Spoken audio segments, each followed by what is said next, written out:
Premier point à l'ordre du jour. Joyeux anniversaire à Philippe, notre technicien, 38 ans hier. On n'a pas d'effets spéciaux parce qu'on l'a pris par surprise. On n'a pas de roulement de tambour, de feu d'artifice. Mais bon, merci d'être là, Phil, à toutes les semaines et joyeux anniversaire. On espère que tu fêtes ça en grand. Yoann Lennes, bien sûr. Comment ça va? Ça va très bien, ça va très bien. Toi de même, Ben? Oui, j'ai hâte de te revoir en personne. Là. On a changé un petit peu notre horaire par ma faute. Donc, tu es encore à distance la semaine prochaine. J'espère te voir dans la chaise à côté de moi. Mais, faut parler de ton camp d'entraînement. Bien sûr, on l'a dit la semaine passée, c'est notre nouvelle tradition là, jusqu'à ton combat du 28. Donc, un peu plus d'un mois là, avant ton combat contre Jordan Mein. Je sais que t'es raqué un petit peu. Tu as eu un gros week-end. Là, tu sors d'une séance de conditionnement. Comment ça se passe?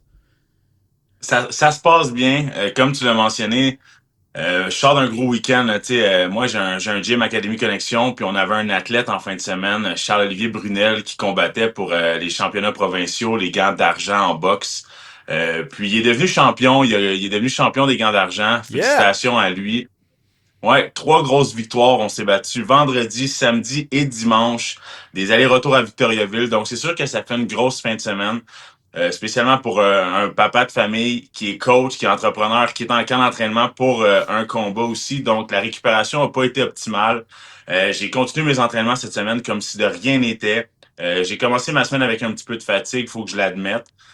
Aujourd'hui, jeudi matin, j'étais très fatigué. La semaine arrive à sa fin. Je sors de mon conditionnement physique, donc je vais avoir une bonne journée à essayer pour récupérer un petit peu. J'ai un cours dans une école cet après-midi que je donne en boxe à l'Oriental Impact à Boucherville. Par contre, ce soir, je compte bien me reposer pour être en forme pour mon sparring de demain, qui est une des plus grosses sessions d'entraînement que j'ai le vendredi. Mais somme toute, le mental est là. Fait que quand le mental est là, le corps il finit par suivre. Tu t'entraînes à quel gym? Je sais que tu te promènes un petit peu. Demain, ton sparring au Tristar? Tristar Gym demain au sparring, yes, avec mes partenaires d'entraînement. Je suis très chanceux d'avoir le Tristar pour m'épauler, pour m'accueillir. Mes plus grosses sessions se font vraiment au Tristar, là, ouais. Puis, est-ce que tu sais déjà qui va être dans ton coin le 28 ou c'est pas encore décidé? J'ai j'ai espoir que Firaz puisse être en Oh. mesure de venir. On n'a pas eu de confirmation, mais on en a parlé beaucoup. Puis il m'aide énormément dans mes camps d'entraînement. Donc, j'ai pas mal espoir qu'il va pouvoir être là. Il me manque une autre personne à amener. J'ai pas décidé encore. Moi? Non, c'est pas vrai. Ah, Je te serais écoute, pas, mon Ben, je te serais pas d'une grande les aide. possibilités sont là. Je te serais pas d'une grande aide, je te le confirme. Mais bref, on continue ça la semaine prochaine, Johan, parce que ça s'en vient. Puis là, je pense, tu sais, à quoi, 4-5 semaines du combat, là, j'imagine que t'es pas mal dans la portion la plus importante et la plus intense aussi, hein? Exactement. Là, dans le fond, moi, avec mon coach de conditionnement physique, Lily, on avait vraiment établi un 6 semaines de mise en forme là, pour vraiment être au sommet de mes performances. Donc, ça va faire exactement 6 semaines que je travaille 2 fois par semaine mon conditionnement physique, en plus de mes sparring, en plus de mes cours de boxe, de tout le reste autour. Donc, on a finalisé ça aujourd'hui, les 6 semaines. Je suis vraiment dans une forme incroyable.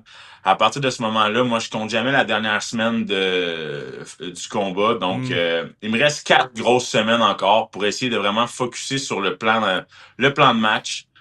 Encore un peu de conditionnement physique, mais là, ça va être beaucoup de mise en situation. Donc, beaucoup de combats, beaucoup de jiu-jitsu, beaucoup de rounds, beaucoup de murs, beaucoup de boxe pour vraiment essayer d'aller capitaliser, avoir la bonne vitesse puis le bon temps de réaction, là. On va continuer à suivre ta progression au cours des 4 prochaines semaines. Restez là. Bienvenue au SOS Podcast, tout le monde.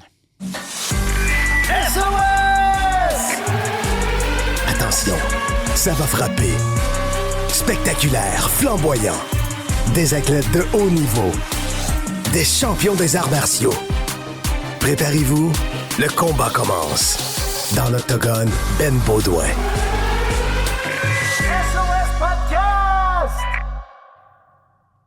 Ah ouais, au menu pour vous aujourd'hui, ce sera un show spécial UFC 324. On met la table en long et en large pour la première carte de l'année 2024. Il était temps que ça recommence.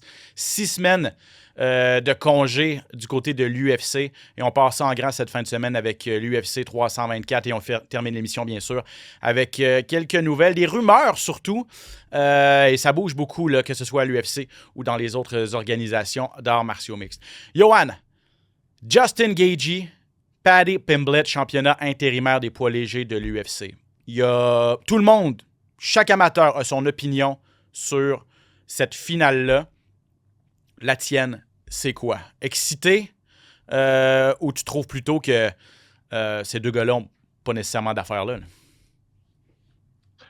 Non, je suis excité. Je trouve que c'est un combat qui est très attrayant à regarder. J'ai l'impression que c'est vraiment deux superstars. Justin Gaethje qui est de highlight reel, un gars qui termine ses combats de manière spectaculaire.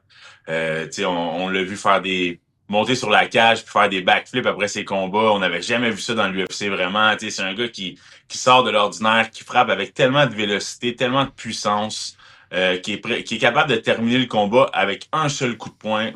On l'a vu faire des guerres incroyables. Plusieurs bonnies de performance à son actif. Puis de l'autre côté, on a le jeune Paddy Pimblett qui, lui, fait une belle ascension à l'UFC. On peut pas lui enlever, là. Vraiment, à chaque combat, il a des tests un peu plus grands. Puis à chaque fois, on se dit que oh, ce combat-là va être difficile pour Paddy Pimblett. Oh, ce combat-là va être difficile pour Paddy Pimblett. Puis je pense notamment à son combat contre Michael Chandler, où on disait Michael Chandler, il a les mains lourdes, il frappe fort, il a une bonne boxe, il a une bonne lutte, il va pouvoir amener Paddy Pimblett au sol. Écoutez, Paddy Pimblett a fait qu'une bouchée de Michael Chandler. Il l'a détruit, il l'a découpé. Et moi, quand je regarde les combats de Michael Chandler contre Justin Gaethje, c'est des guerres. C'est deux gars qui s'en sont donnés à cœur joie, les un après l'autre.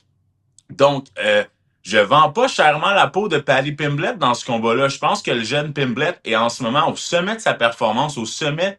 Il est confiant physiquement, mentalement. Il semble être mûr. Il a une longue carrière, il a une belle carrière. Il semble pas être très hypothéqué physiquement. Donc, je suis très excité. Malheureusement, je dis malheureusement parce que j'aime beaucoup Justin Gaethje. Mais moi, je vois Paddy Pimblett gagner ce combat-là. Oh, intéressant. Et ton analyse est bonne parce que faut pas... Et je l'ai écrit dans un texte sur TVA Sport parce que j'ai eu la chance de parler aux deux finalistes aussi, mais c'est ça. Tout le monde, comme je le disais, tout le monde a son opinion sur ce combat-là, mais au final, la stratégie de l'UFC, on commence un nouveau contrat de télé aux États-Unis avec Paramount+. On a pris notre temps avant de revenir. On veut revenir avec un gala qui va attirer les amateurs, ceux qui sont déjà là, et peut-être de nouveaux amateurs également. Et ça te prend deux gars qui vont te donner tout un spectacle. Et c'est ça la stratégie. Faut pas faire de cachette. On n'est pas dans la méritocratie ici. Si on était dans la méritocratie puis y allait avec les gars qui le méritaient, Justin Gaethje serait peut-être là, mais clairement, Arman Tsarukyan serait en finale de ce combat-là pour obtenir une chance à la ceinture intérimaire des 155 livres. C'est lui qui est l'aspirant numéro 1 depuis tellement longtemps et il vient de détruire Dan Hooker. Mais l'UFC, si on avait des doutes, maintenant on n'en a plus. On y va vraiment avec les match-ups qui attirent l'attention et qui ont le plus de chances de donner des feux d'artifice. Et avec Justin Gaethje, tu te trompes pas, et Paddy Pimblett avec 5 finishes en 7 combats à l'UFC. Et ultra populaire aussi, charismatique. Donc, vendre le combat également, la promotion. Il a énormément de fans partout dans le monde, un des combattants les plus populaires, même s'il n'est pas champion. Bref, c'est ça la stratégie. Deux gars populaires et deux gars qui vont livrer la marchandise dans l'octogone. Exactement. Tu sais, Paddy Pimblett, 9 victoires consécutives. Il est 7-0 à l'UFC. Il y a 5 finishes, comme tu l'as mentionné. Et en ce moment, Paddy Pimblett est super vocal, mais pas seulement contre son combat contre Justin Gaethje. Il parle de Dan Hooker, il parle de d'autres combattants. Lui, là, il est prêt à toutes les prendre, il est prêt à toutes les insulter, pardonnez-moi l'expression. Puis, Fight Week, la semaine de combat, vient de commencer. Donc, il n'y a pas eu la pesée, il n'y a pas eu la conférence de presse, il y a plein de choses qui ne se sont pas passées encore, puis tout le monde a envie de voir ce combat-là. Tout le monde a les yeux rivés sur ce combat-là. Donc, je pense vraiment là, que c'est un combat qui va être vraiment mis sous les radars, puis c'est un combat, surtout avec la nouvelle entente avec Paramount, c'est un combat qui peut faire exploser puis encore plus briller l'organisation de l'UFC parce que c'est deux superstars qu'on a en ce moment-là. 14 bonnies de performance en 14 combats à l'UFC. Juste ça vous dit, ça vous décrit bien Justin Gaethje. Il y a 2 combats dans sa carrière où il a obtenu des doubles bonnies. combat de la soirée et performance de la soirée. C'est un gars qui, à chaque fois, est assuré d'avoir presque un 50 000 supplémentaire. Écoutons-le d'abord dans un premier extrait où il dit qu'il est effectivement excité à l'idée d'affronter Paddy Pimblett. Et malgré son expérience, malgré qu'il a affronté les meilleurs, il est négligé pour ce combat-là. Confidence is a huge factor when he goes. He's so confident right now. He's young, he's hungry, and yeah, I mean he's been having bigger fights, and I think he's ready for this. I think he's he's got a big following. I think that's a big part of this. I think he's an exciting fighter to watch. I like to watch his fights. He fights hard. He's dangerous. This is my 11th out of 15 fight where I've been the underdog. Crazy. And so it is crazy. It's just a testament to the level of fighters I've been fighting, my whole time. Donc, 11e fois en 15 combats qu'il est le négligé. Dans les 10 combats précédents où il n'était pas favori, 8 victoires, 2 défaites, quand même. Donc, mais vous l'entendez, il le prend au sérieux. Il dit un gars confiant, c'est un gars dangereux. Et c'est exactement le cas de Paddy Pimblett. Comment tu vois Justin Gaethje répondre à la jeunesse, la fougue? C'est un combattant complet aussi, Pimblett. Pimblett, c'est un combattant qui est très complet, justement. Il n'est pas seulement bon avec ses mains. Il a des bons kicks aussi. On sait, il kick beaucoup. C'est un combattant qui va combattre les mains très basses. Il va pas avoir une garde très haute. Donc, de combattre les mains basses, automatiquement, ça fait qu'on voit les coups moins arriver un peu. Là où ce que je me questionne un petit peu avec Justin Gaethje, c'est il a subi de très gros KO. Il a subi un gros KO contre Holloway. Il a fait des guerres. Son menton a été mis à l'épreuve. 37 ans oui, aussi. là, il revient d'une... Exactement, 37 ans. Il revient d'une belle victoire contre Fiziev. Par contre, Pimblett, il frappe, il prend des risques, il est prêt à aller à la guerre, il est prêt à aller au sol, il a de très bonnes soumissions, il n'est pas à négliger sur son dos. J'ai hâte de voir, parce que là, ça va être un combat de 5 rounds. Est-ce que Justin Gaethje va se garder du change un petit peu? Ce que je veux dire, c'est est-ce qu'il va vraiment vouloir commencer le combat fort? Parce que ça, c'est sa force. La force de Justin Gaethje, c'est qu'il avance, des gros coups de pied dans les jambes, travaille avec sa boxe, travaille avec ses mains. Mais si on a un Justin Gaethje qui est un petit peu plus à reculons, qui se pose plus de questions, qui se dit qu'il faut que je me garde un petit peu plus d'énergie pour le 3, le 4e, le 5e round s'ils s'en viennent, c'est là que ça va être à l'avantage de Paddy Pimblett qui, lui, à distance, est vraiment dominant, va trouver les ouvertures, est très dynamique, a un bon jeu de pied. Donc, ce que je souhaite, c'est de voir notre Justin Gaethje des belles années, avancer avec des bons kicks aux jambes, travailler avec ses uppercuts, sa grosse main arrière, mais c'est ce que je doute parce que ça reste un combat qui a beaucoup d'animosité, beaucoup de pression. Quoi qu'il est capable de surmonter ça parce qu'il l'a fait. Il a affronté les meilleurs de la catégorie. Comme tu l'as mentionné, il a été négligé 10 fois. Là-dedans, il a gagné 8 combats. Par contre, Paddy Pimblett, c'est tout un personnage et de l'avoir en avant de nous, ça peut être très déstabilisant. Surtout qu'on sait que s'il gagne, il risque de faire une petite danse à côté de nous, puis comme avec un petit peu d'humiliation là-dedans. Donc, c'est sûr que tout ça, ça joue un petit peu dans notre tête. J'ai hâte de voir comment Justin Gaethje va réagir à ça. Chose certaine, si on a un Justin Gaethje qui avance, qui met de la pression, qui frappe, puis qui se pose pas trop de questions, c'est là que ça peut aller à son avantage. Mais si on a l'inverse, je pense que Paddy Pimblett va pouvoir capitaliser. Là. L'éléphant dans la pièce s'appelle bien sûr Ilia Topuria. Si ces deux gars-là se retrouvent en finale pour un titre intérimaire, c'est parce que le champion, l'Espagnol, a pris une pause. On sait, problème personnel dans un divorce présentement très acrimonieux avec sa conjointe. Donc, ne combat pas pour la première portion de 2026. Évidemment, ces deux gars-là voulaient affronter Ilia Topuria. Donc, et Paddy Pimblett avait même fait un face-à-face là, avec lui.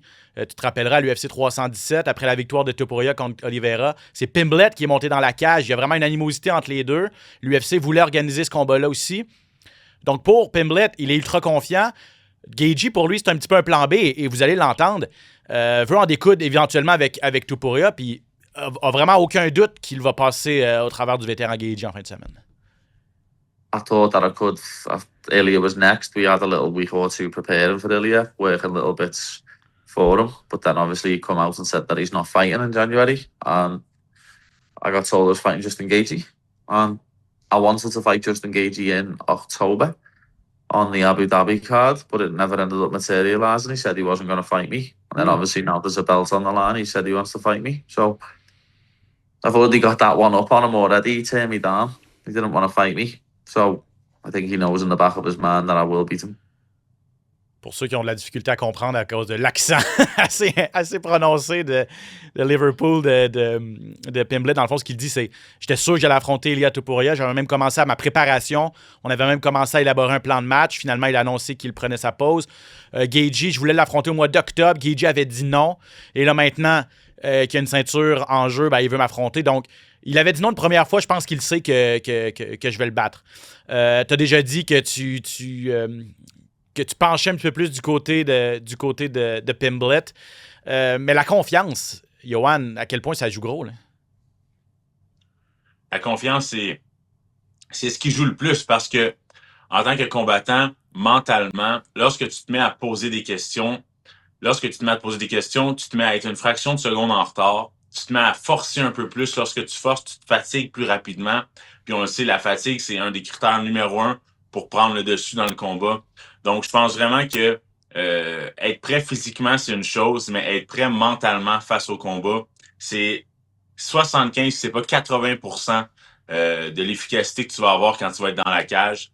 Et comme on l'a mentionné, le Paddy Pimblett qui est sur une belle séquence, qui est confiant plus que jamais, qui est très vocal dans sa manière de s'exprimer face à ce combat-là. Du côté de Justin Gaethje, je sens pas le discours rempli de confiance. Je sens qu'on donne un peu plus d'éloges à Paddy Pimblett. Il a subi des grosses défaites, des gros KO. Ça va être à lui de tourner la switch. Ouais. Permettez-moi l'expression. Je suis pas trop inquiet, par exemple. Switch. Non, parce qu'on le sait exactement. Justin Gaethje, c'est un guerrier pur et dur. Il a affronté les meilleurs dans le monde. Là. On va toujours se souvenir des grosses guerres qu'il a fait. Par contre, en ce moment, je sens que le vent va un petit peu plus en la faveur de Paddy Pimblett. Mais le soir du combat, c'est toujours clairement différent. Fait que ça va être de voir comment Justin et Paddy Pimblett vont gérer cette pression-là. Là. Gaethje est 4e dans les classements. Pimblett, un rang derrière, 5e. Est-ce que Justin Gaethje considère que Pimblett mérite une chance au titre? Écoutons-le. I don't care. Okay. Sure. I mean, yeah, he's here. He signed the contract. You know, the UFC picked him. He gets to fight for a championship. Again, if he wins, he's getting paid championship money. There could be a lot of haters, but everybody's talking from the outside. It's us that are going in there and going into the fire, and who I'm fighting, and the UFC, knows what they're doing. So. Il s'en fout des critiques extérieures. Il dit les gens qui critiquent, ben, c'est pas eux qui sont dans la cage, c'est moi et Paddy, puis on va donner un bon spectacle cette fin de semaine. Et Paddy Pimblett, lui, les critique. Est-ce qu'il les voit? Est-ce qu'il les lit? Parce qu'il y en a beaucoup quand même qui considèrent que son CV ne lui est pas assez reluisant pour mériter une place en combat de championnat. Écoutons encore l'anglais. Of course, you read the comments, you see it all. But people have been chatting shit about me for years, lad. This is nothing new. I'm used to it. Ever since I was an amateur with a skinhead, no hair, braces, people have been talking shit about me. So this is literally normal. I'm used to it. I take it all in my stride and I use it as fuel to the fire. Would you like to prove Michael Chandler wrong? Because I don't know if you saw this one, but yeah, I've seen him picking Gaethje, but that's just the old guard for you, though. The old guard pick the old guard. You don't like it when the newer generation come in and start beating them all up.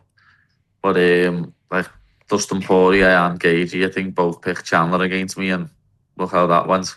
You know what I mean? As I say, the old guard always back each other. The people who fought each other back each other because they want to make themselves look better. Là, personne indifférent, il dit j'ai commencé, j'étais un amateur, j'avais pas de cheveux, j'étais un skinhead, j'avais des broches, puis tout le monde me critiquait. Je pensais que jamais que j'allais avoir une carrière. Regardez où je suis rendu aujourd'hui. Puis je l'ai questionné dans un deuxième temps sur le fait que Michael Chandler a affronté et Gaethje et Pimblett. S'est fait battre par les deux. Décision partagée contre Gaethje en 2021, sauf erreur. Je vais revérifier ici. En 2021, décision unanime, mais décision quand même. Gaethje avait battu Chandler, mais on sait ce qui s'est passé en avril dernier, alors que Pimblett, tu l'as dit, a complètement détruit Chandler. Mais Chandler prend quand même Justin Gaethje pour gagner. Et la réponse de Pimblett, c'est la vieille garde va toujours se protéger entre eux. ils aiment pas ça que les combattants de la nouvelle génération viennent leur voler la lumière. Et pour bien paraître, ils vont toujours se choisir entre eux et non pas choisir le petit nouveau. Bref, qu'est-ce que tu penses de ça? Les critiques, ils les utilisent comme motivation, clairement, à Pimblett aussi. Oui, puis Paddy Pimblett, moi, ça fait longtemps que je le suis. Ça fait longtemps que je le connais. Dans ces années, je crois que c'était Cage Warrior avec lequel il se battait avant à Liverpool, dans son temps, dans son coin. Puis c'est une méga star. C'était une méga star, mais au début, il était très controversé parce que il faisait de très grosses coupes de poids. Mm-hmm. Il a déjà été malade après un combat, après une entrevue, dans le ring, dans la cage. Pendant l'entrevue, il a été malade. Donc là, on s'était posé énormément de questions. Il avait trop coupé de poids. Puis quand il avait vomi, c'était comme un petit peu du sang, ou c'était vraiment bizarre un petit peu. Puis ouais. Puis par la suite, il y a eu beaucoup de controverses autour de Paddy Pimblett, comme quoi il prenait énormément de poids. Après, il perdait du poids, mais ça restait une superstar. Il faisait danser des arènes au complet quand il rentrait dans l'octogone. Il terminait ses combats. Donc c'est sûr que lui, la pression, les commentaires négatifs, les jugements, les fans, les gens un peu plus toxiques, il connaît ça, puis ça fait longtemps, puis il est en mesure de bien gérer ça. Fait que je pense que c'est la plus belle victoire pour lui d'être rendu où il est, de se battre pour un combat de championnat, invaincu à l'UFC, a peut-être des petites faveurs de la part de l'UFC aussi. Donc, automatiquement, pour lui, c'est le meilleur des scénarios qu'il pourrait avoir. Fait que je suis content de le voir un peu de glace, comme on dit, sans émotion. Il sait où ce qu'il s'en va. Puis, moi, je trouve que c'est une belle histoire. Je trouve ça inspirant. Un gars qui a tout un personnage, mais un gars qui a su regarder en ligne droite, rester dans sa ligne. Puis, je lui souhaite une belle victoire parce que je trouve que c'est une belle histoire. Avant de passer au prochain combat, on va faire le restant de la carte. Mais un mot sur les commentaires de Justin Gaethje. Je ne sais pas si tu as vu hier, mais il a parlé de la paye. Il a dit, et il s'est pas gêné pour lancer des flèches à ses patrons de l'UFC. Lui, il est rendu à la fin de carrière, il s'en fout. Là. Il dit, c'est pas normal que j'ai 14 bonnies de performance, mais que ça totalise pas 1 million de dollars. T'sais, ça fait des années qu'on est toujours à 50 000 $. Même si l'UFC, la valeur de la compagnie a explosé depuis ce temps-là, les bonnies sont restés à 50 000 $ et on en donne toujours 3 ou 4 seulement par gala. Et il dit, ils viennent de signer un contrat à 1 milliard par année avec Paramount. Daniel Cormier est allé publiquement, même le gérant de Pimblett est allé publiquement dire, c'est sûr que les payes des combattants vont augmenter. Les bourses vont être plus élevées. Puis Gaethje est arrivé hier dans son média day puis il a dit « Moi, je fais pas une scène de plus, même s'il y a un nouveau deal en place. » Très critique envers l'organisation à ce statut de sa carrière aussi, Gaethje. Hein? Oui, puis on peut le comprendre. On peut le comprendre parce que on voit de plus en plus de combattants de l'UFC, des jeunes prospects qui ont voulu monter dans l'organisation de l'UFC, un peu des gens comme moi, que ça n'a pas vraiment bien été, qui ont été coupés de l'UFC. Et là, à partir de ce moment-là, tu fais pas une carrière dans l'UFC, tu fais quoi? Tu as dédié ta vie au complet au sport de combat. T'as pas d'autres portes de sortie, t'as pas de bouée sur laquelle t'accrocher. T'as fait peut-être 10 en rentrant, tu gagnes, tu doubles, mais tu sais, si tu gagnes pas, tu restes à 10 non-stop tout le temps, puis tes bourses sont pas meilleures. Donc, je peux comprendre un gars comme Justin Gaethje qui se dédie corps, âme, qui est une des plus grosses, qui est une des plus grosses stars de l'organisation, puis qui fait des peanuts en comparaison à des boxeurs, par exemple, ou d'autres athlètes professionnels. Là.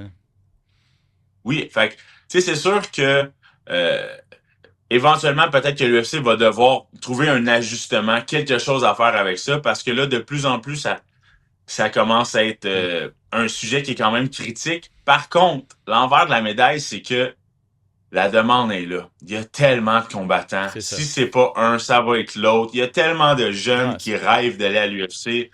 Puis ce sport-là a sauvé tellement de monde, a sauvé tellement de jeunes qui sont dans les dépendances, qui ont des problèmes d'agressivité, qui sont comme les arts martiaux, ça sert à ça un petit peu. C'est vraiment d'être en mesure de canaliser tes énergies, tes émotions de manière positive, de trouver une manière de te dépasser, puis d'aller chercher ton adrénaline. Donc, C'est sûr que je peux comprendre l'UFC, ça reste une machine à argent. Par contre, il faut donner à César ce qui revient à César. Puis des gens comme Dustin Gagey, qui 14 bonus de performance, un des gars les plus spectaculaires, tout le monde veut le voir. Je pense qu'il faut y en donner un petit peu plus. Là. Intéressante analyse. OK. Sean O'Malley contre Song Yadong. O'Malley, 3e à 135 livres. Yadong, 5e. Belle opportunité pour le Chinois contre une grande vedette. Est-ce que Sean O'Malley va être capable de mettre un terme à sa série de 2 défaites? 2 défaites en championnat contre Merab Dvalishvili, bien sûr, contre le jeune Chinois qui est expérimenté. 2 styles qui se marient bien aussi également. Donc, bonne demi-finale aussi, Johan. Hein? Très bonne demi-finale. 2 combattants, 2 spécialistes du combat debout. Comme tu l'as mentionné, Sean O'Malley qui sort de 2 défaites consécutives. Par contre, Sean O'Malley qui était tellement dominant, tellement convaincant dans sa manière de gagner. On va se souvenir de sa belle victoire contre Aljamain Sterling avec le coup de pied au corps, le step back qui a envoyé le direct, a terminé Sterling. Par contre, là, a un très bon test devant lui parce que Song, c'est un combattant qui est très dynamique, très rapide, travaille en combinaison. Donc, je pense vraiment que l'objectif principal de Sean O'Malley, ça va être de rester à distance, de bouger comme il sait bien le faire, de gauche à droite, travailler avec ses angles, les coups de pied, rester à distance. Est-ce que Song va être en mesure de couper la distance, de travailler avec ses points? Ça va être une bonne question. Chose sûre, 11 KO de la part de O'Malley, 8 KO de la part de Song. C'est pas des gars qui vont chercher à aller travailler au sol, travailler en lutte. Ça va être plus un combat qui va se faire debout. C'est un très, très beau combat relevé pour une demi-finale. J'ai écouté l'analyse de Corey Sanhagen qui disait Song a tendance à, surtout ses coups de puissance, à les projeter un petit peu, à s'avancer, à rentrer un petit peu trop dans ses coups, ce qui le laisse un peu ouvert. Et on sait qu'O'Malley a des mains très rapides. Puis c'est un gars qui a une boxe tellement naturelle. Il n'a pas l'air de forcer. Tout lui vient. Une super technique. Très précis également dans ses coups. Donc, Sanhagen est un petit peu inquiet pour Song à ce niveau-là, d'être ouvert contre un gars comme Sean O'Malley qui peut être très précis puis fort en contre-attaque. Là. Exactement. Comme tu viens de le mentionner, la force numéro 1 de Sean O'Malley, c'est de pouvoir tendre un piège avec sa main avant pour que la personne avance et là, pouvoir reculer un petit peu puis lancer sa grande main forte. Comme tu viens de le dire, si Song se commet un petit peu trop dans sa main arrière et perd l'équilibre vers l'avant, on appelle ça overreacher. Donc, il va vouloir vraiment aller chercher puis il va perdre l'équilibre. C'est là que ça peut devenir un danger. Puis O'Malley, on le sait, c'est sa force numéro 1. Va vraiment vouloir travailler les contre-attaques. Va vraiment vouloir tendre une ligne pour que Song embarque dans cette ligne-là et vouloir tout de suite contre-attaquer. C'est sa force. Est-ce que mentalement, il est revenu de ses 2 défaites contre Merab? Je crois que oui. Parce que honnêtement, Merab, ça a été un des plus grands champions. C'est dur de te battre contre quelqu'un qui veut t'amener au sol, qui finalement t'amène pas au sol, te boxe, qui finalement t'amène contre la cage, te brûle les bras, se recule, te boxe encore, finalement t'amène au sol. Comme on sait plus où donner de la tête avec un combattant comme ça. Puis Merab, c'est pas un combattant qui est, permettez-moi l'expression, clean, qui est propre. C'est un combattant qui va envoyer un peu n'importe quoi, n'importe comment.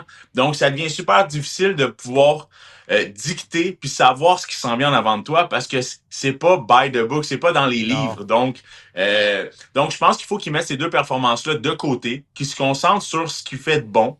Puis ce combat-là, ça risque d'être un combat un petit peu plus sur ses pieds, à l'avantage de Sean O'Malley parce que c'est sa force. Moi, on a deux combats très spectaculaires là, pour cette carte-là de l'UFC. Là. La finale et la demi-finale, c'est des combats extrêmement relevés. Là.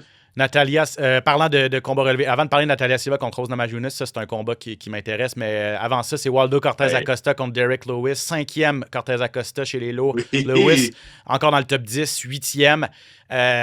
Cortez Acosta, c'est un peu la nouvelle coqueluche, hein? Des grosses performances, fait jaser pas mal. Salsa Boy, surtout, c'est son 6e combat en moins d'1 an, puis son 3e combat en 3 mois.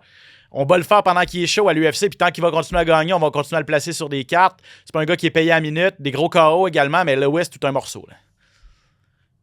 Écoute, si ce combat-là dure 3 rounds, on va tous être extrêmement surpris, là, parce que c'est des gars qui terminent leur combat de manière tellement rapide, de manière tellement expéditive, Puis, c'est deux gars qui ont une force de frappe incroyable. Là. Waldo, c'est son 6e combat, comme tu l'as mentionné, qui est 9-2 à l'UFC. Il y a 4 KO.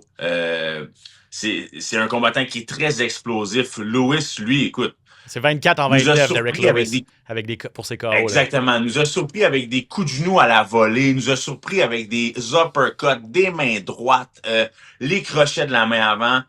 Et là, semble était pas sur une bonne lancée, Derrick Lewis. On pensait tous que c'était terminé pour Derrick Lewis. Et là, il est revenu avec une condition physique beaucoup améliorée. Là, vraiment, on a vu à son dernier combat, il avait perdu du poids, semblait plus petit, mais nous disait que c'était tout à son avantage, a commencé le combat comme un lion enragé, KO en 35 secondes, puis contre Taliesin Texier, qui était un bon combattant, qu'on pensait qu'il allait passer à travers Derrick Lewis. Donc, c'est un combat qui est très excitant, très excitant. On a le vieux loup Derrick Lewis qui donne pas encore sa peau contre un jeune lion affamé qui veut vraiment venir faire sa place dans l'organisation. Là. Effectivement, donc ça va être intéressant. Puis implication au niveau de la course au titre.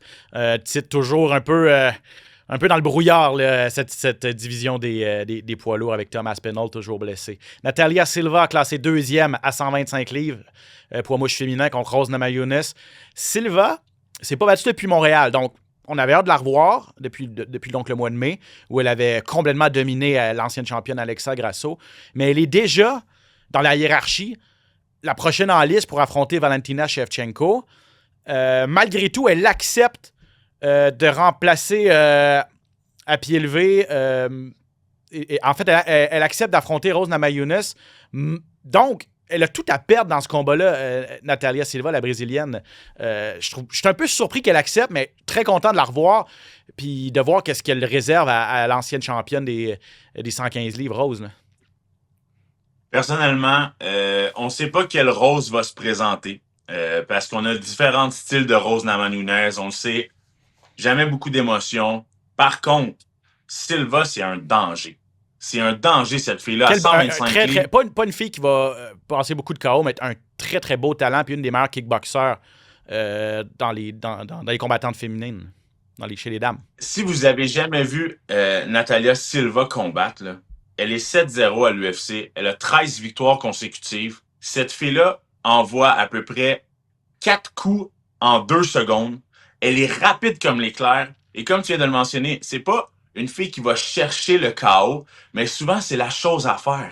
Ne pas chercher le KO fait en sorte que tu ne perds pas ton équilibre, que tu restes toujours en haut de tes pieds, que tu fais juste allonger tes bras puis toucher rapidement.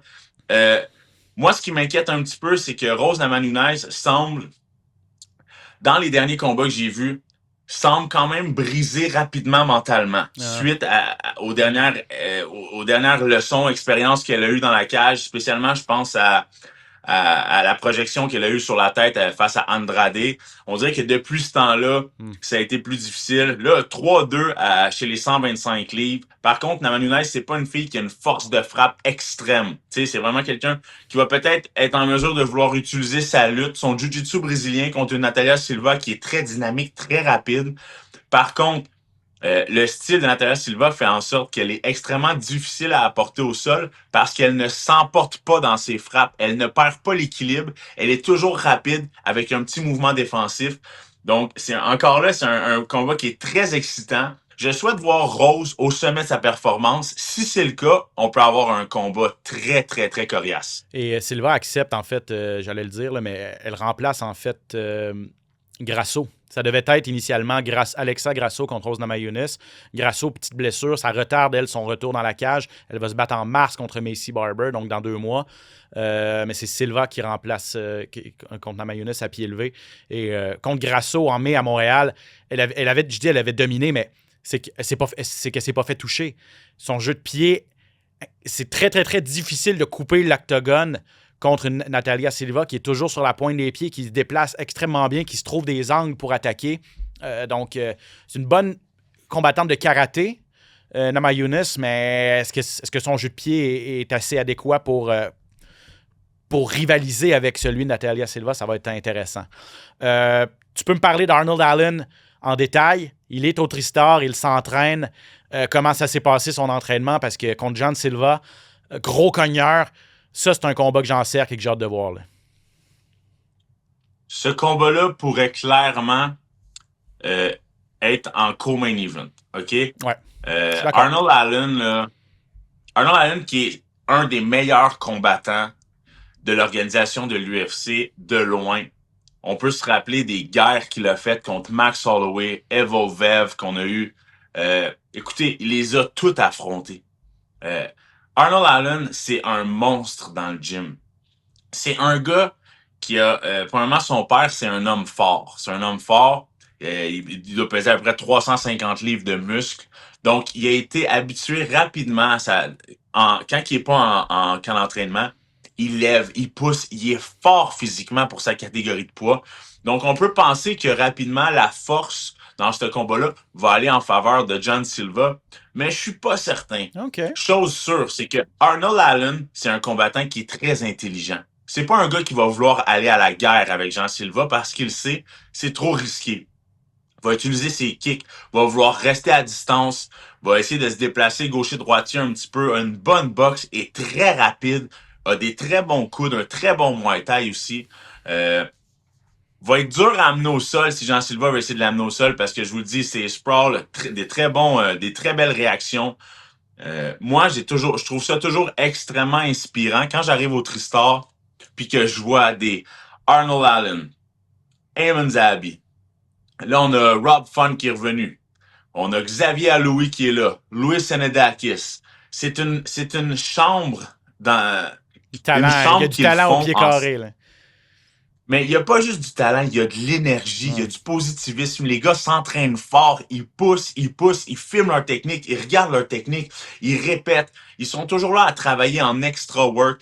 Pour moi, un gros 185 livres, quand j'arrive là, je vois ces gars-là qui sont plus petits, qui ont tellement d'énergie, qui sont positifs, qui sont là à travailler en extra tout le temps. Ça l'amène une énergie au Tristar qui est incroyable.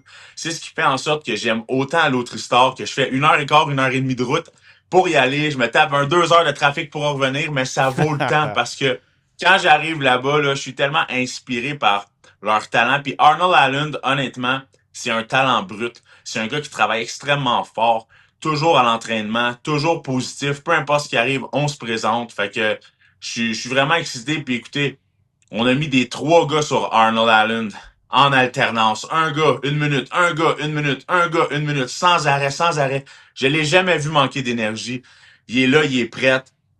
Donc, vraiment, là, c'est une grosse victoire qui l'attend. Je le souhaite pour mon coéquipier du Tristar. Là. Tu as mentionné ses guerres contre Max Holloway en 2023. Blessé, revenu contre Evloev en janvier, il y a 2 ans. Donc, 2 défaites de suite, mais ça n'a pas l'air de l'avoir affecté. Et c'est l'élite là, à 145 livres. On parle de ces 2 gars-là. Il est revenu avec une grosse victoire en juillet 2024 contre Giga Chikadze. 1 an et demi d'absence quand même pour Arnold Allen qui revient finalement contre Jean Silva. J'espère qu'il va avoir une grosse année, qu'il va commencer avec une victoire en fait, et qu'il va avoir une grosse année, va pouvoir se battre un peu plus souvent. Là. Parce qu'on a tendance à l'oublier à 145 livres où il y a énormément de talent et de profondeur. Mais s'il est capable de rester en santé et d'être actif, Arnold Allen, il est classé toujours 6e quand même là, chez les poids plumes de l'UFC. Il affronte John Silva. Coqueluche brésilienne, un gars qui laisse personne indifférent lui aussi, un gars très excitant qui est classé 10e, donc ça promet. On va aller rapidement pour quelques autres combats. Le final des combats préliminaires sur TVA Sport 2. Umar Nurmagomedov contre Deiveson Figueiredo. Est-ce que Figgy a une chance? Johan, Umar Nurmagomedov est favori à 15 contre 1. Imagine, on donne pas beaucoup de chance aux Brésiliens. Là. Ben, écoutez, vous savez où mettre votre argent si jamais vous voulez faire un pari sportif, hein, parce que faut jamais compter Figueiredo comme battu. Homme battu. Parce que, honnêtement, un jiu-jitsu brésilien très dominant encore, est capable de se défendre sur ses pieds. C'est sûr que là, affronte Nurmagomedov. Nurmagomedov, écoute, est-ce qu'il va... 19-1, sa seule défaite, c'est contre Merab. Ouais. C'est contre Merab. Est-ce qu'il s'est rebattu depuis? Mario Bautista au mois d'octobre.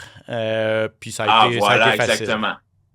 Ça a été une petite victoire facile. Donc, c'est sûr que là, ça va être de voir comment Figueiredo va vouloir passer à travers, mais c'est sûr et certain que Nurmagomedov a des mains très rapides, une lutte qui est très dominante. Est-ce que le jiu-jitsu brésilien va être en mesure de pouvoir rivaliser avec la lutte de Nurmagomedov? On verra. C'est sûr qu'une fiche de 19-1, c'est très impressionnant. Ateba Gauthier contre André Poulaev. Est-ce que le show Ateba Gauthier va se poursuivre? Ma recrue de l'année en 2025 à l'UFC, 3-0, 3 KO au premier round. Un jeune poids moyen qui est découpé dans le rock et qui a de la dynamite dans les gants. Honnêtement, lui aussi, il est grandement favori. C'est 9 contre 1, je pense. On donne pas grand chance aux Russes ici. Ouais. Non, c'est sûr. Puis tu sais, comme tu l'as mentionné, frappe tellement lourd et tellement athlétique, semble être extrêmement gros pour un 185 livres. Je sais pas à combien il monte dans l'octogone le soir du combat, mais il doit être pas loin de 220 livres. Pouliev, par contre, 10-3, 6 KO, 2 soumissions, un gars qui est capable de terminer ses combats aussi, a vu des décisions. Est-ce qu'il va être en mesure de laisser passer la tempête? Parce qu'on le sait, c'est une tempête en partant là, contre Ateba Gauthier. Mais encore là, un combat très relevé. Depuis le début, on annonce des combats. C'est juste des beaux combats. Là, on parle de désespoir, des recrues de l'UFC, mais un combat très relevé, encore une fois. Là. Honnêtement, d'un bout à l'autre, cette carte-là est sensationnelle. Alex Perez contre Charles Johnson chez les Mouches. Perez a besoin d'une victoire. C'est 2 combattants du top 15. Moi, je pense que Perez... 1-5 à ses 6 derniers, ça passe ou ça casse pour lui peut-être sa carrière à l'UFC. Et surtout que Johnson est sur toute une séquence et est peut-être le combattant le plus sous-estimé de la catégorie parce que ça a mal commencé sa carrière à l'UFC. Il a commencé 1-4, mais il est 5-1 à ses 6 derniers, puis il y a une victoire contre Joshua Van dans cette séquence-là. Van qui est le champion en ce moment. Donc, Johnson, c'est vraiment sous-estimé. Johnson sous-estimé, puis je me rappellerai toujours, j'ai fait un combat avec lui sur la même carte de l'UFC, puis on signait des posters les deux ensemble. Un gars tellement gentil, une personnalité en or. Il m'a demandé mon téléphone, on échangeait nos téléphones, il me disait hey, cette semaine, si jamais tu veux, on va manger, puis je le suis sur les réseaux sociaux, puis c'est un gars qui s'entraîne extrêmement fort. Il lutte à chaque jour, a des mains très rapides, un cardio et une résilience incroyable. À plusieurs reprises dans ses combats, il se fait toucher. On le pense pour vaincu et il revient avec une belle victoire. C'est arrivé plusieurs fois dans ses derniers combats qu'on pensait que c'était terminé pour lui. Il réussit à revenir avec une victoire. Donc, Charles Johnson, qui est à prendre au sérieux, puis comme tu l'as mentionné, a déjà battu notre champion en ce moment, Van. Donc, pour lui, c'est une opportunité grandiose de se rapprocher du top 10. Là. 100%. Et un mot rapide sur Michael Johnson contre Alexander Hernandez. Ça, c'est sur la carte préliminaire pour vous donner une idée de la profondeur de cette carte-là. On parle de 2 vétérans, 2 gars qui en ont vu d'autres, mais c'est surtout 2 vétérans qui connaissent peut-être les meilleurs moments de leur carrière. Johnson a 39 ans. On se rappelle, Michael Johnson, là, il était dans l'équipe de Georges Saint-Pierre, dans l'équipe de l'Ultime Combattant en 2008.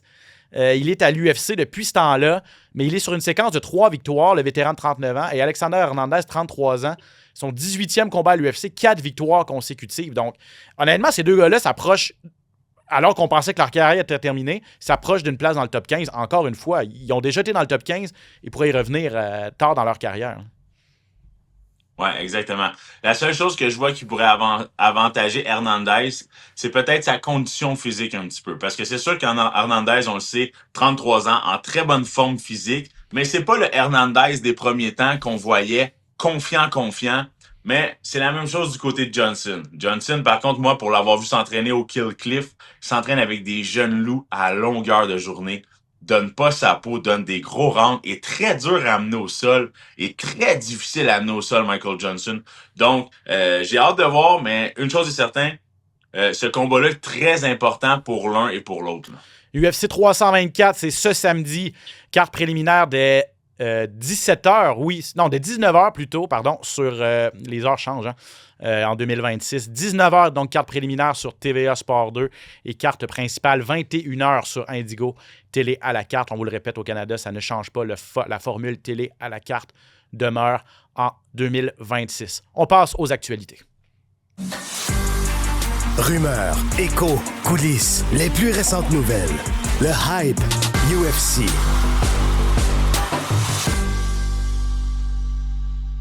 On a parlé de Song Yadong contre Sean O'Malley, promu au rang de demi-finale parce que, bien sûr, on le disait la semaine passée, Kayla Harrison contre Amanda Nunes, ça n'aura pas lieu. Harrison a été opéré avec succès au cou, est en remise en forme. Et le retour d'Amanda Nunes attendra. Et même s'il y a eu des filles qui ont levé la main Norma Dumont, entre autres. Amanda Serrano, la boxeuse, a levé la main pour dire je suis prête à affronter Amanda Nunes cette fin de semaine à l'UFC 324. Johan Dana White a dit on attend le retour de Kayla Harrison et à mes yeux, c'est la bonne décision. Il n'y a pas de plus gros combat féminin à faire en ce moment à l'UFC. Je trouve que c'est une bonne décision d'attendre que Kayla Harrison revienne pour faire la championne Harrison contre la meilleure de tous les temps, Amanda Nunes. T'en penses quoi? Mais je trouve que c'est une bonne décision. Puis en fait, ce que je trouve, c'est que c'est très respectueux de la part de l'UFC. C'est très respectueux de la part de l'UFC de dire, écoute, notre championne Harrison a été blessée. C'est pas une situation facile pour elle en ce moment. On va pas lui mettre encore plus de poids sur les épaules. On va la laisser prendre le temps de récupérer. C'est le combat qu'on veut voir. Puis quand ça sera le temps venu, on ramènera ces deux femmes-là pour offrir un combat. Fait que je trouve que, tu sais, on peut dire beaucoup de choses contre l'UFC. Je trouve que ça, c'est une belle marque de respect, une belle preuve de respect puis de loyauté envers la championne. 100% d'accord avec toi. Donc, on n'a pas d'échéancier précis. On ne sait pas exactement quand Kayla Harrison sera en mesure de revenir. Mais quelque part en 2026, c'est ce que dit Dana White. On verra ce combat Amanda Nunes contre Kayla Harrison. Chandler contre McGregor. Semblerait que ce n'est plus sur le radar de l'UFC. Dana White a dit, ça c'est v'là 2 ans. On est ailleurs maintenant. De un, il dit, on ne sait pas si Conor McGregor va revenir sur la fameuse carte de la Maison-Blanche. Et donc, a un peu dit que s'il revenait, ce ne serait pas contre McGregor. Jorge Masvidal est entré dans la discussion, s'est montré intéressé. Même chose, Dana White a dit, c'est des rumeurs. On va commencer à préparer et à faire le fameux matchmaking après l'UFC 324. Donc, pour l'instant, on n'a rien à annoncer. Mais il se garde des cartes dans son jeu. Hein. Ça, c'est classique Dana White aussi. McGregor le dit qu'il veut revenir. John Jones le dit qu'il veut revenir sur cette carte-là. Puis Dana White dit, attendez un petit peu, on verra. On doit renégocier le contrat de McGregor. Donc, il se garde des munitions pour dire, peut-être qu'il va revenir, mais pas à n'importe quel prix. Puis s'il veut la palette, entre guillemets, Conor McGregor, l'UFC n'est pas prêt à lui dérouler le tapis rouge non plus. Donc, tactique, oui, de négociation du côté de Dana White, d'un petit peu calmer un peu les ardeurs de tout ça, là? Ben, je pense que oui, tu sais, puis c'est tellement facile de s'emporter avec l'UFC, de s'emporter avec des grands noms comme là. Masvidal, il sort de où? Ça fait tellement longtemps qu'on n'a pas entendu. On n'a pas entendu parler de José Masvidal. Là, prends l'opportunité d'entendre la Maison-Blanche. Chandler, McGregor, ça fonctionne pas. M'en affronter un des deux, moi, tu sais, puis reviens dans le troupeau avec ça. Donc, tu sais, tous les scénarios puis tous les moyens sont bons pour revenir se mettre devant les écrans. Chose certaine, c'est tous des noms qu'on veut revoir. C'est tous des noms spectaculaires. John Jones, McGregor, Chandler, Masvidal. C'est tous des gars que ça fait longtemps qu'on n'a pas vu, qu'on souhaite revoir dans l'octogone. Par contre, McGregor, en ce moment, y a-tu quelqu'un de moins fiable que ça pour un combat? T'sais, on peut pas Jones, se fier là-dessus. Oui, oui, exactement.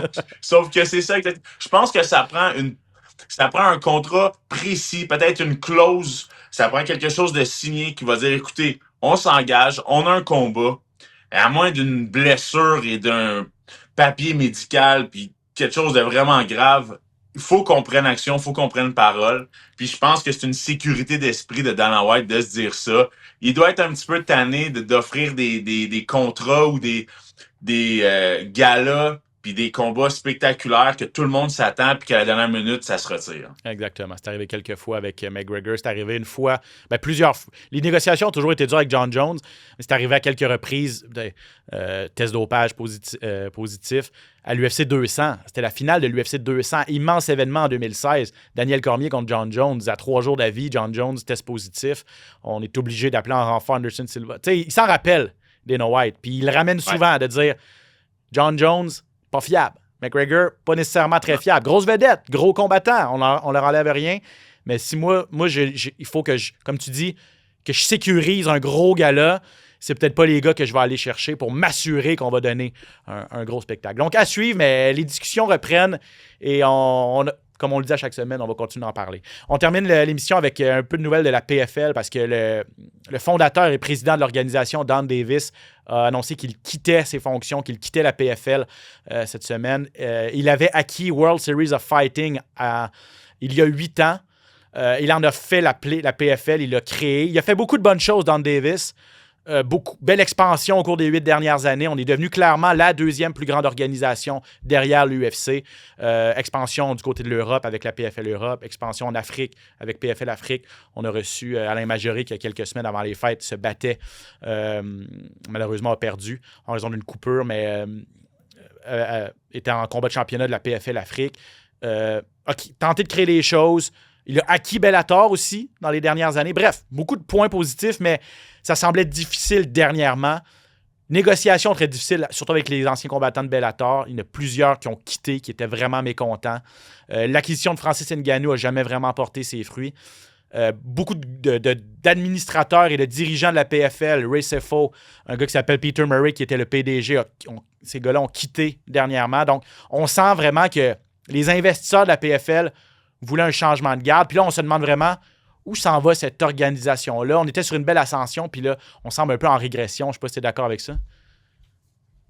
Oui, exactement. Puis la PFL a été beaucoup moins active qu'on l'aurait imaginé dans les derniers temps. On s'attendait à plus de galas, des galas un petit peu partout dans le monde, exactement, avec des grosses têtes d'affiches. Ça n'a pas été ce qu'on s'attendait nécessairement. Donc, je pense que là, ça peut être une belle porte d'entrée pour eux, de peut-être se repartir, se resolidifier. Partir sur de nouvelles bases, en fait. Là. Exactement, repartir sur de nouvelles bases parce que on pensait peut-être pouvoir donner une rivalité à l'UFC, mais c'est loin d'être arrivé pour le moment. On pense au Kayla Harrison. Tu sais, les grandes vedettes, le Kayla Harrison a quitté pour l'UFC. Aaron Pico, Patchy Mix, Patricio Pitbull, tous ces gens-là ont quitté pour l'UFC. On n'a pas vu beaucoup AJ McKee, Gegard Mousasi, problème de contrat également. Donc, vraiment, vraiment difficile de créer quelque chose. Donc, effectivement, peut-être, il dit qu'il s'est rendu compte qu'il était peut-être plus la personne qu'il fallait pour mener ce navire-là au prochain niveau. On verra si son successeur y arrivera ou si ce sera plutôt un effondrement et que l'UFC reprendra encore plus le monopole après cette décision-là. Bref, ça va être intéressant à suivre parce qu'avoir une saine compétition, c'est toujours bon. Ouais. Et pour l'instant, c'est un peu plus difficile pour cette deuxième organisation mondiale, la PFL. Johan, merci énormément. Je te laisse aller te reposer aujourd'hui. Reprends tes forces. Gros sparring demain. Hâte d'entendre la suite de ta préparation la semaine prochaine. Merci beaucoup à Phil en régie. Merci beaucoup à vous à la maison. Le SOS Podcast, présentation de Cube Radio. Vous pouvez nous suivre sur toutes les plateformes, sur le tvasport.ca, sur la page YouTube de TVA Sport et bien sûr sur Cube. Johan, merci. Je m'appelle Ben Baudouin. À la prochaine, tout le monde. Ciao. SOS Podcast!